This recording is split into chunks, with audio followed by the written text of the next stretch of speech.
12월 9일 목요일 글로벌 마켓 헤드라인입니다. 미국의 10월 채용 공고가 1,100만 건으로 집계되면서 전월 대비 상승했습니다.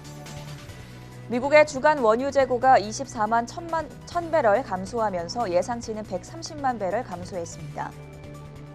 바이든 대통령은 러시아가 우크라이나를 침공할 시 전례 없는 경제 제재를 가할 것이라고 말했습니다. 화이자는 부스터샷을 맞으면 오미크론이 무력화된다며 항체를 25배 증가시켰다고 밝혔습니다. 월가의 전설로 불리는 피터 린치가 패시브 투자는 실수라며 액티브 펀드를 지지한다고 말했습니다. 크레디트 스위스가 내년 S&P 500 지수 전망을 5,200포인트로 상향 조정했습니다. 골드만삭스는 중국이 내년 1분기 지급 준비율을 추가 인하할 가능성이 있다고 전망했습니다.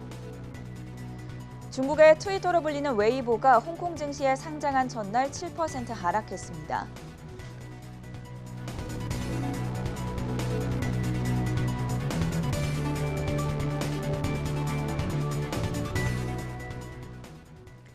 여러분 안녕하십니까? 목요일 굿모닝 한경 글로벌 마켓의 전세원입니다.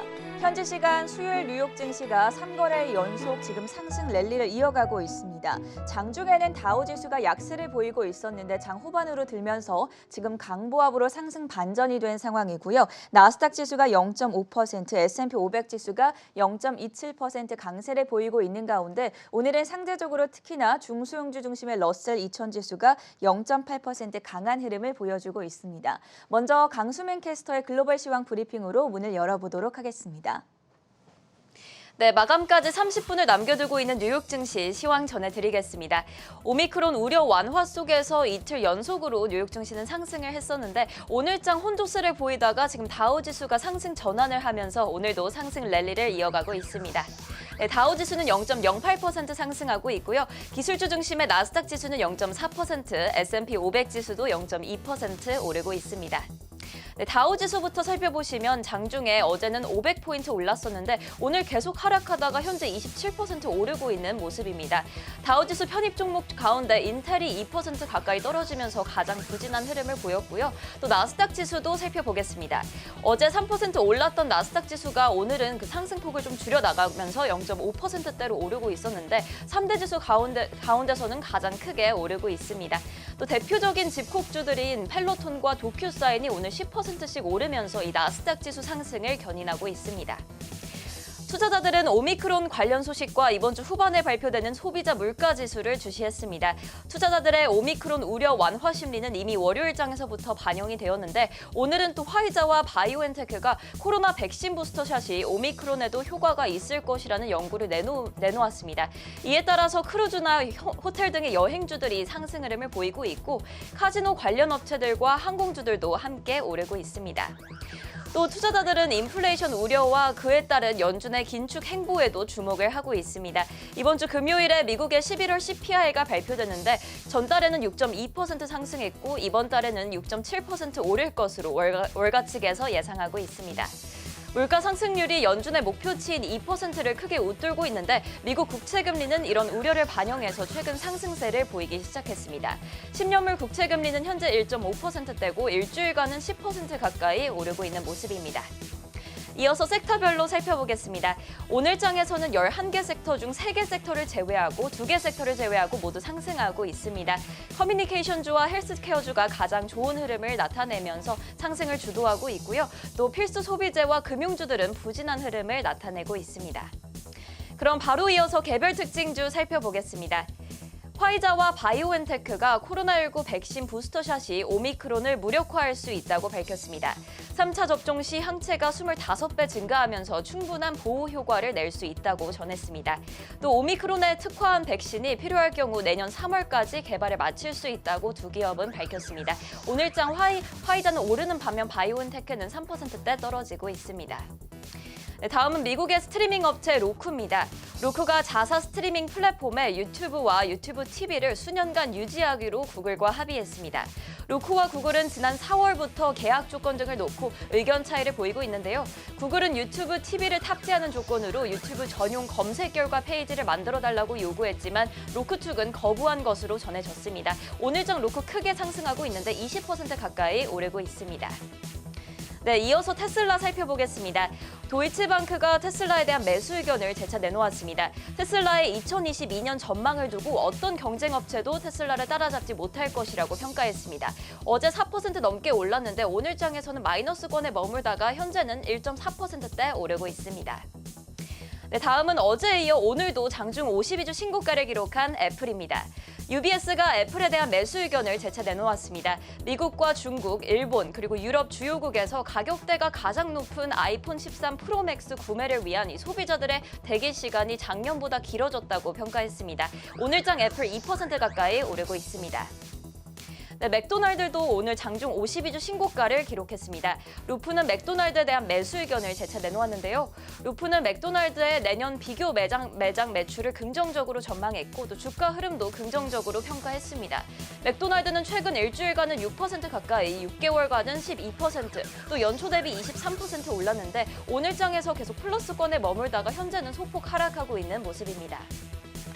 네, 비자가 고객들에게 가상화폐 관련 컨설팅과 자문 서비스를 시작한다고 밝혔습니다.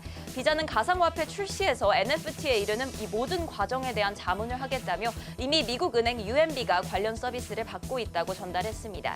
가상화폐 연동 카드를 사용하고 있고 스테이블 코인과 디지털 화폐 관련 상품도 개발해온 비자가 계속해서 가상화폐 시장에 뛰어들 전망입니다. 오늘장 0.5%대 상승하고 있습니다. 네, 오늘 여행주들이 환하게 초록불을 켜고 있습니다. 확인해 보도록 할 텐데요. 크루즈 관련 종목들부터 보면 카니발도 5%, 노르웨이지안 크루즈도 8% 가까이 오르고 있습니다. 또 항공주들도 흐름이 좋습니다. 유나이티드 항공도 오름세를 보이고 있는데 현재 4% 가까이 상승하고 있습니다. 델타 항공과 아메리칸 항공도 2%대 오르고 있습니다. 또 사우스웨스트 항공은 오미크론 확산에도 불구하고 4분기 이익이 늘어날 것으로 예상했습니다. 연말에 미국 내 여행 수요가 비교적 강력할 것이라는 분석인데요. 사우스웨스트 항공은 미국 내 사업에 집중하고 있기 때문에 이 해외 여행 규제에 대한 영향은 비교적으로 덜 받고 있는 것으로 보입니다. 오늘장에서 오르고 있다가 현재 소폭 하락하고 있는 모습입니다. 이어서 국제유가 살펴보겠습니다. 오미크론에 대한 우려 완화로 국제유가는 75달러 선 안팎으로 거래가 되고 있습니다. WTI 가격은 0.4% 상승하면서 72달러 선에 거래되고 있고 브렌트유는 0.5% 오르면서 75달러 선에 거래되고 있습니다. 마지막으로 금 가격도 살펴보겠습니다. 강세를 보이던 달러화가 떨어지면서 금 가격은 최근 일주일 사이 최고치를 기록했습니다. 또 투자자들은 계속해서 인플레이션 우려를 주시하고 있습니다. 현재 소폭 상승하면서 1,786달러 선에 거래되고 있습니다. 지금까지 미국 증시 시황 전해드렸습니다. 네, 24시간 잠들지 않은 해외 투자 뉴스를 전해드리는 굿모닝 한경 글로벌 마켓 시간입니다. 홍성진 그리고 최보아 외신캐스터 나와 있습니다. 어서 오세요. 네, 지금 3거래일째 상승하고 있는 뉴욕 증시인데요. 어떤 이슈들이 시장에 영향을 주고 있는지 먼저 첫 번째 소식부터 확인해 보겠습니다.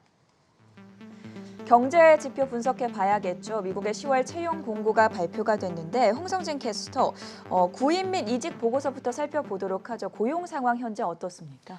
네, 밤사이 발표된 미국의 구인 및 이직 보고서부터 살펴보겠습니다. 현지 시간 8일 미국 노동부는 미국의 10월 채용 공고가 1,100만 건으로 집계됐다고 밝혔는데요. 이는 지난 9월 증가율보다 0.3%포인트 더 늘어나며 총 6.9% 증가한 것으로 확인됐습니다. 앞서 미국의 채용 공고는 지난 3월부터 역대 최고 수준을 경신해온 바 있습니다. 다만 지난 8월부터는 델타 변이 바이러스에 대한 영향으로 소폭 감소한 상태였는데요. 다행히 코로나19에 대한 불안감이 10월 중에는 다소 완화되면서 채용 공고 수치가 지난 9월에 비해 소폭 상승한 것으로 나타났습니다. 구체적으로 살펴보면 숙박과 식품 서비스 분야에서 25만 건이 늘어나면서 가장 큰 증가율을 기록했습니다. 또 비내구재 제조 분야와 교육 서비스 쪽에서도 양호한 증가세가 나타난 것으로 확인됐는데요. 퇴직 건수 역시 10월 중 총 590만 건으로 집계되면서 전월에 비해 약 25만 5천 건 감소한 것으로 알려졌습니다. 이를 두고 CNBC는 미국의 구인 및 이직 보고서가 다른 경제 지표보다 한 달 늦게 나오지만 노동시장의 분위기를 파악하는 데 굉장히 중요한 자료라고 진단했는데요. 10월 중에 채용 공고가 전달에 비해 소폭 늘어나면서 고용시장도 어느 정도 안정된 분위기라고 분석했습니다.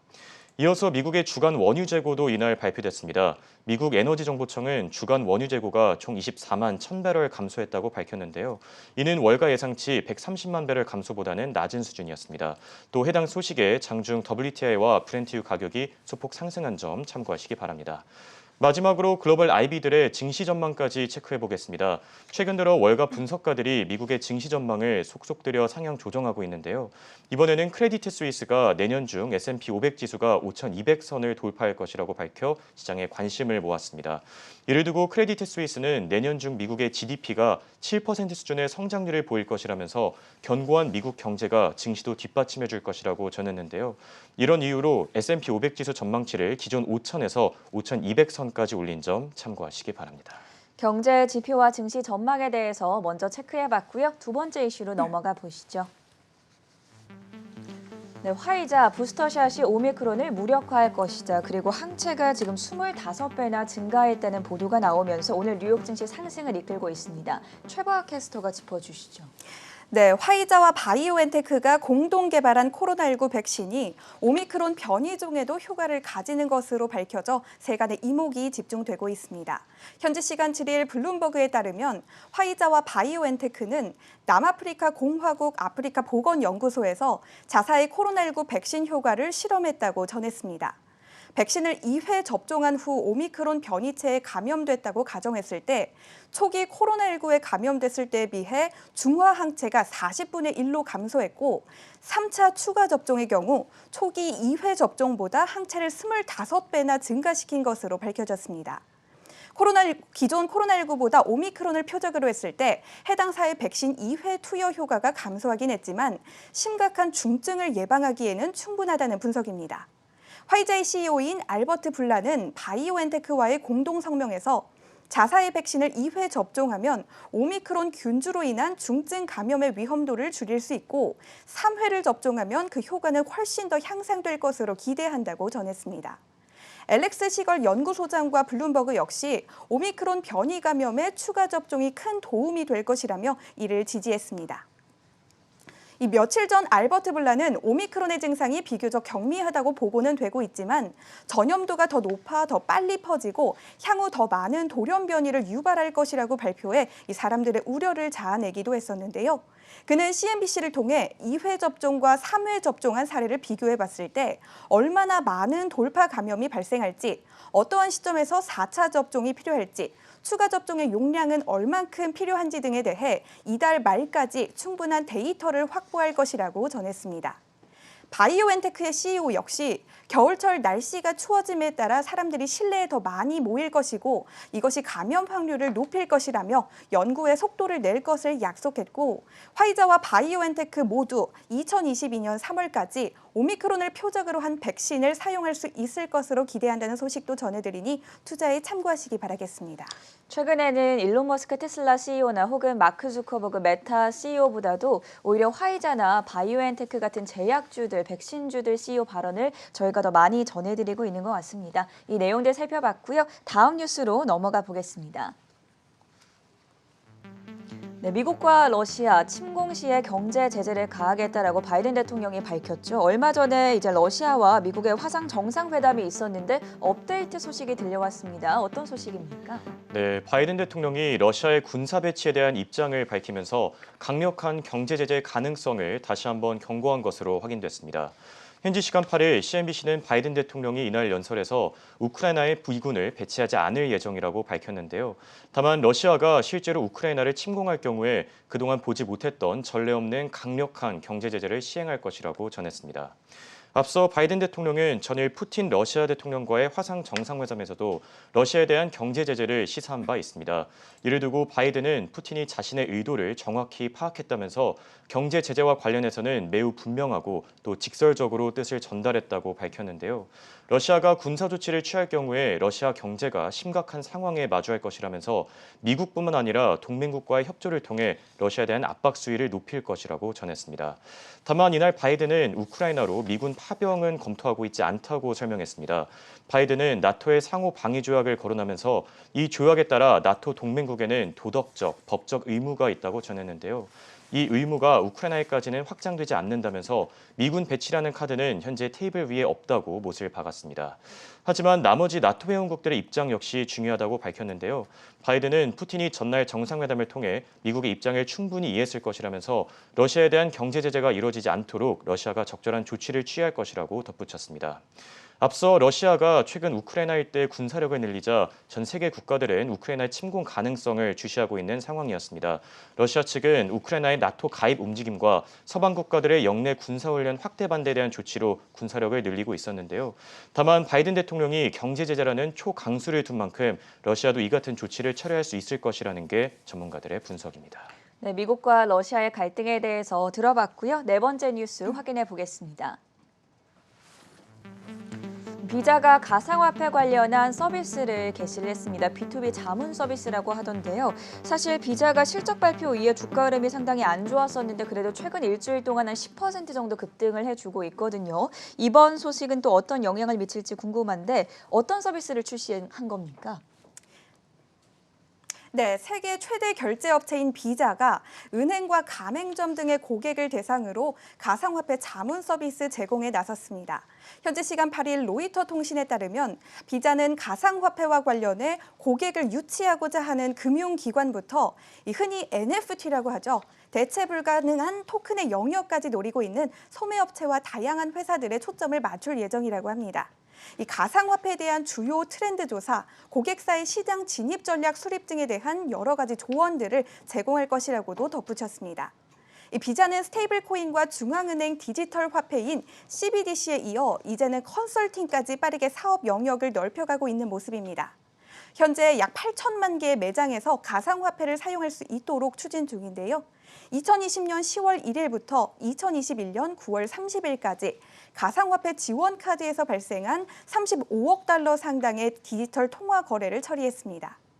이 비자의 유럽 총괄인 니콜라스 플레카스는 자사의 이번 서비스를 통해 가상화폐 주류 채택을 촉진할 수 있을 것으로 기대한다라고 말하기도 했습니다.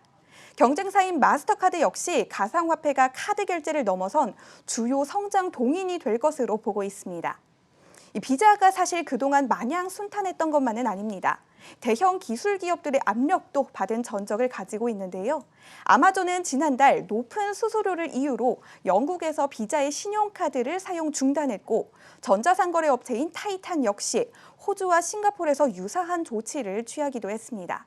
하지만 이 같은 난관에도 불구하고 비자는 우리에게 가상화폐는 새로운 수직적인 성장의 기회를 제공할 것이기에 앞으로도 우리는 계속 발전시킬 것이라며 각오를 드러내기도 했습니다. 또 비자가 진행한 설문조사에 따르면 현재 94% 이상이 가상화폐에 대해 인식을 하고 있고 약 3분의 1 이상이 가상화폐를 투자 또는 교환 매체로 사용하고 있다고 응답했습니다. 현재 비트코인의 시세도 마지막으로 짚어드리도록 하겠습니다. 현재 비트코인은 0.47% 오른 5701달러 선에서 거래가 되고 있으니 투자에 참고하시면 좋겠습니다. 네, 오늘의 마지막 소식까지 체크해 보겠습니다. 한동안 스펙 기업들이 미국 시장에서 굉장히 광풍이었었는데 지금 좀 순환 시대라고 합니다. 최근에 또 트럼프 전 대통령 두악에 대한 이야기가 수면 위로 떠오르기도 했었는데 스펙 상장주의 순환 시대는 이혜은 외신캐스터가 전해드립니다. 월가의 심층 분석을 들여다보는 시간입니다. 최근 미국 증권거래위원회는 스펙을 통해 상장한 기업들을 정조준하고 있습니다. 현지 시각 6일 CNBC 헤드라인입니다.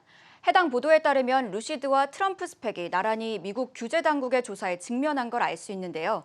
루시드는 처칠 캐피탈과의 합병 관련 내용으로 소환장을 받았고 트럼프의 DWAC 드왁도 합병 전 거래 관련 자료를 제출하라고 요구받았습니다.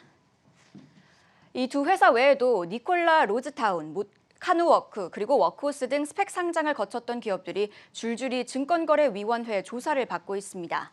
조사 이유는 회사마다 조금씩 다르지만요. 모두 정부가 실제보다 부풀려졌다는 결을 같이 하고 있습니다.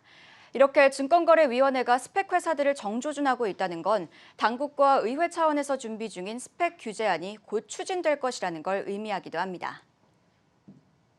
스펙, 즉 기업 인수 목적 회사는 실제가 없는 서류상의 회사로 기업 인수를 목적으로 합니다. 공개 모집을 통해 자금을 모아 상장한 뒤 비상장 기업을 합병하는 구조입니다. 따라서 스펙 상장은 일종의 우회 상장으로도 알려져 있습니다. 스펙 합병이 어떤 문제점을 가지고 있기에 증권거래위원회가 이렇게 스펙을 규제하려는 걸까요?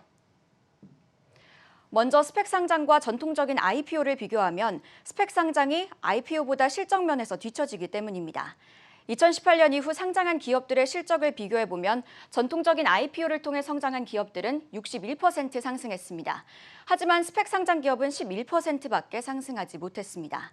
또 스펙 상장의 구조적인 문제도 원인 중 하나인데요. 스펙 상장은 전통적인 IPO 상장보다 상장 조건이 낮아 잘못된 정보를 걸러내기가 어렵기로 알려져 있습니다.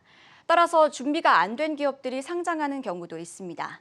해당 기업들은 결국 실제 실적이 부진하다 보니 초기 주주들이 쉽게 주식을 매각하고 이는 장기적인 관점에서 기업의 신뢰도에 해를 가한다는 분석이 있습니다.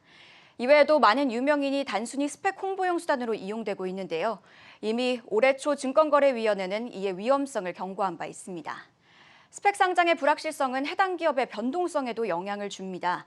앞서 언급한 기업들의 주가 흐름 살펴보면 관련 소식에 쉽게 주가가 급등하고 급락하는 걸 확인할 수 있습니다. 루시드는 상장 후 테슬라의 대항마로 여겨지며 이렇게 급상승했는데요. 상승세를 유지하다 한때 자동차 업계 시총 3위인 포드를 앞지르기도 했습니다. 하지만 전망이 실제보다 부풀려졌다는 논란이 일자 주가가 하락세로 전환하기도 했는데요. 또 앞서 언급한 증권거래위원회 조사 소식 이후에는 현지 시각 6일 장 초반 19% 가까이 떨어지기도 했습니다. 니콜라도 루시드와 비슷한 흐름 보이고 있습니다. 상장 직후인 2020년 6월 상승 기대감에 급등하던 주가는 기술 사기설이 불거지며 이렇게 급락했는데요. 그 후 증권거래위원회의 조사 소식과 창업자 트레버 밀턴의 기소 소식에 낙폭을 키웠습니다. 블룸버그에 따르면 이미 상장을 마치고 합병할 비상장 기업을 찾고 있는 스펙 회사가 500개 이상이라고 합니다. 그런 만큼 앞서 언급한 스펙 관련 내용들 투자하실 때 잘 참고하시길 바랍니다. 네, 굿모닝 한경 글로벌 마켓은 오전 5시 30분부터 7시까지 이어집니다.